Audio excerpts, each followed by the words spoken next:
My whole world turning upside down and flipping it back around.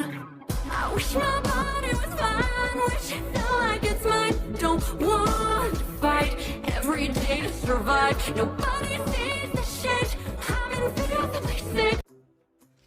Ever wonder what the white cane is used for by a blind person? Like, how does this simple yet very important design of a cane work? The white cane's been helping blind, visually impaired people navigate the world independently for decades. Now, the reason it's white is actually to help identify that the person using it is blind or visually impaired. Also, for you people on YouTube and TikTok who like to create social experiments or pranks where it's like blind person drops their wallet or blind person walks into people. Heads up, look up the white cane law, because what you might be doing and filming yourself doing for evidence could also be a misdemeanor. So the tip is actually specifically designed to feel different obstacles, curves, steps, or other debris.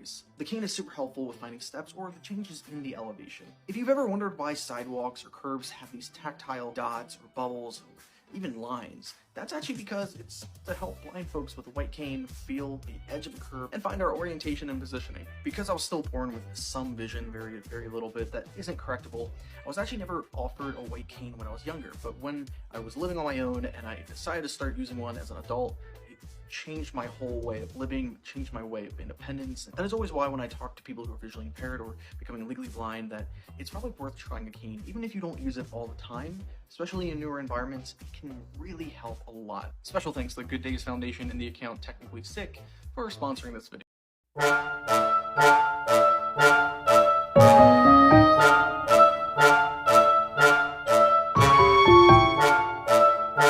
One-handed person here.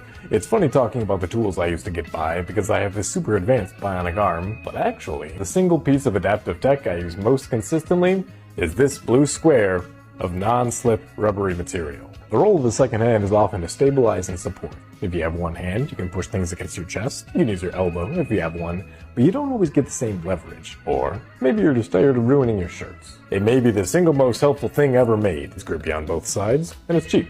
I find this comes up a lot in the kitchen when I'm trying to hold something and stir at the same time. I just slap this down here and suddenly it's easy. This silly little square can be used in a million different ways. The possibilities are endless, and it's only a few bucks. Even if you're not disabled, I recommend everyone have this in their kitchen.